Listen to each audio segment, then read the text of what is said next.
Welcome to TheStreet.com TV. I'm Farnoosh Torabi. Joining me right now is a special guest, PR guru and co-author of Punk Marketing, Richard Laermer. Richard, good to see you. It's great to be here with you. Punk Marketing, it's quite a title. It's a revolutionary title, as you express in this book. Tell us about what is exactly punk marketing. Well, we decided, Mark Simmons, the co-author, and I, we went out and we found out that most people in marketing were pretty unhappy in their jobs, and we realized that they had just been doing what they've been doing, and nobody had told them that all the rules had changed. So punk marketing does for the marketing business what punk rock did in the 70s to the complacent music business. It says, hey, you guys are all sitting around doing what you're doing, but you've forgotten that the consumers control everything now. They need you for nothing. Time Magazine's People of the Year. Oh yeah. Person of the Year. It's Person of the Year, but it's also, it's this idea that everything that everybody does, whether it's online or just walking, imagine you're walking down the street and you see something that's interesting to you. You don't wait to get to the office to share it. You text it, you call people, it's instant. So what we're saying is take the control that they have and use it to your advantage.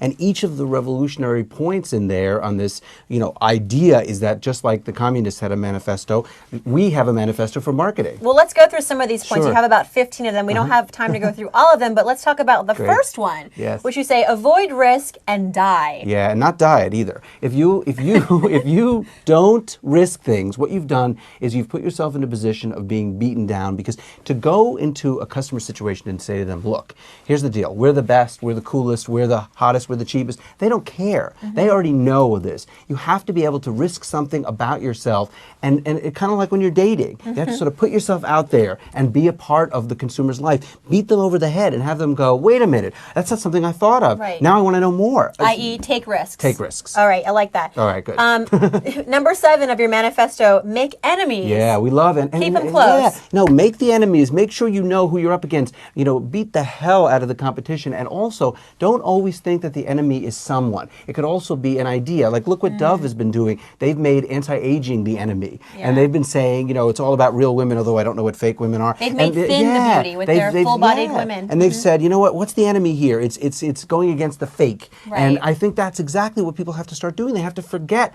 for a minute, not forget for a minute that there are people out there that are going to eat their lunch in 5 seconds. And in the book, we take practical steps to remind people of everything that they're not doing to be happy as marketers, as people who sell for a living. Well, let's dive into some prime examples. Sure. Publicly traded companies, household names, JetBlue. Oh yeah. They do it right? They do it right. I mean, they've had a problem this year by, not paying careful attention to the fact that, they really should be taking off, or not taking off rather, and canceling flights when it's 0 degrees and the snow is hitting you. But what they have done well is they've said to people, this is an experience. We're not that different from other airlines, except that we treat you so much better. And all of their marketing has been about the experience, like Jimi Hendrix had an experience. They're saying, look, here is who we are. We're going to show you what's going on, and we're going to make you a part of our scenario. And when I talk to people about JetBlue, they don't talk about the seats. They talk about how nice everybody is. They talk about the fact that they have blue chips. They talk about the way they change and the mood of the planes, and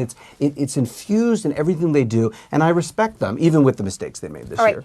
I just rode JetBlue for the first time, and I think I'm a customer for life. See? And it's because you were brought to it. And I'm speaking as a consumer, not a journalist. Good. Well, you were brought to it. You thought, this is something I'm going to try.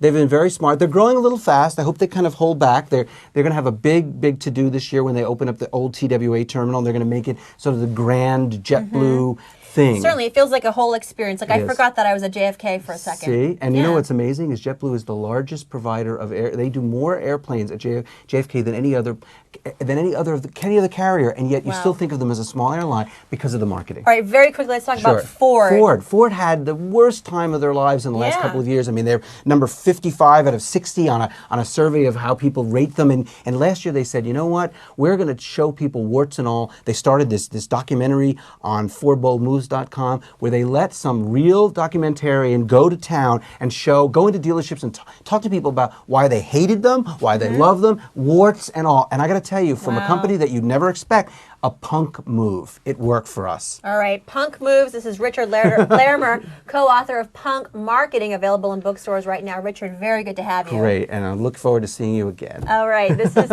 TheStreet.com TV. Stay tuned for more.